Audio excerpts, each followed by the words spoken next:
എല്ലാവർക്കും നമസ്കാരം.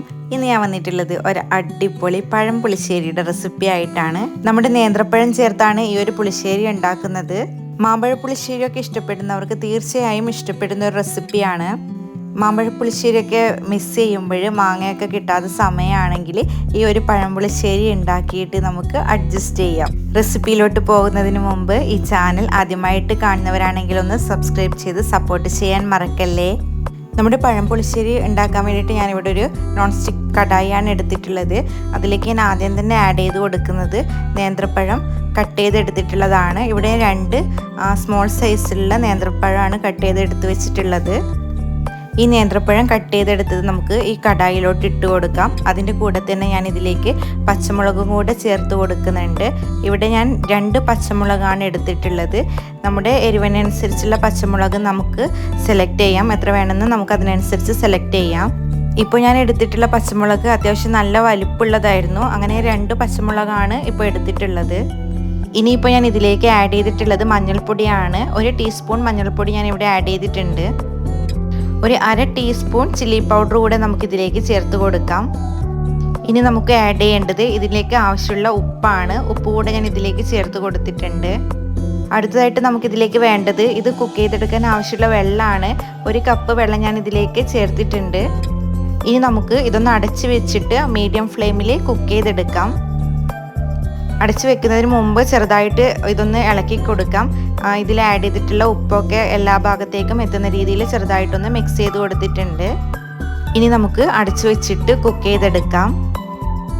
പുളിശ്ശേരിയിലേക്ക് ആഡ് ചെയ്യേണ്ട അരപ്പ് ഞാനിവിടെ റെഡിയാക്കി വെച്ചിട്ടുണ്ടായിരുന്നു. ഞാനത് ഷൂട്ട് ചെയ്തില്ല. ഞാനിത് 1/4 കപ്പ് തേങ്ങയും 1 ടീസ്പൂൺ ജീരകം, പിന്നെ അരയ്ക്കാൻ ആവശ്യമുള്ള തൈര്, ഏകദേശം 1/4 കപ്പിന് താഴെ തൈരും കൂടെ ചേർത്തിട്ട് അരച്ചെടുത്തതായിരുന്നു ഇത്. നേന്ത്രപ്പഴം കുക്കായതിനു ശേഷം നമുക്കിത് അതിലേക്ക് ചേർത്ത് കൊടുക്കണം. തൈര് ഇതിലേക്ക് ഞാൻ മുഴുവനായിട്ട് ചേർത്തിട്ടില്ല. വളരെ കുറച്ച് അരയ്ക്കാൻ ആവശ്യമുള്ള തൈര് മാത്രമേ ഞാനിപ്പോൾ ഇതിലേക്ക് ചേർത്തിട്ടുള്ളൂ. ഇപ്പോൾ 3 മിനിറ്റ് കഴിഞ്ഞിട്ടുണ്ട്. നമുക്ക് നമ്മുടെ പഴം കുക്കായിട്ടുണ്ടോ എന്ന് നോക്കാം. പഴം ഇവിടെ അടിപൊളിയായിട്ട് കുക്കായി വന്നിട്ടുണ്ട്. നന്നായിട്ട് കുക്കായി പോവേണ്ട, അങ്ങനെ ആകുമ്പോഴിത് ഉടഞ്ഞു പോകും. ഈ ഒരു പാകത്തിന് കുക്ക് ചെയ്ത് കിട്ടിയാൽ മതി. പിന്നെ നല്ല കുറുകിയ ടെക്സ്ചറാണ് ഉദ്ദേശിക്കുന്നതെങ്കിൽ പഴം വേണമെങ്കിൽ ഉടച്ചെടുക്കാം.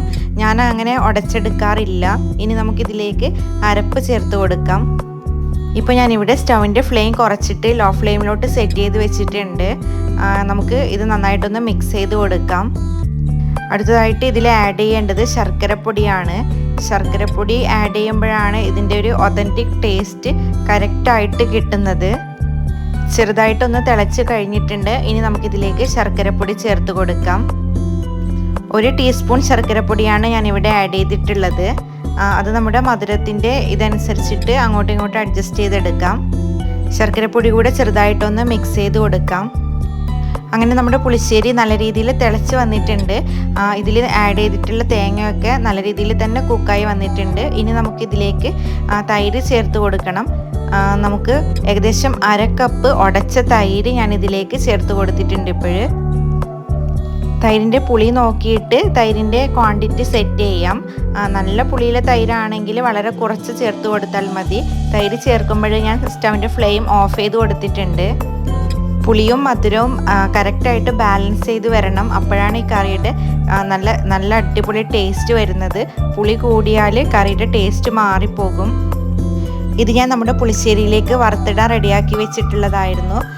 കടുക് പൊട്ടിച്ചിട്ട് അതിലേക്ക് ഞാൻ 1 നുള്ള് ഉലുവ ചേർത്ത് കൊടുത്തിരുന്നു.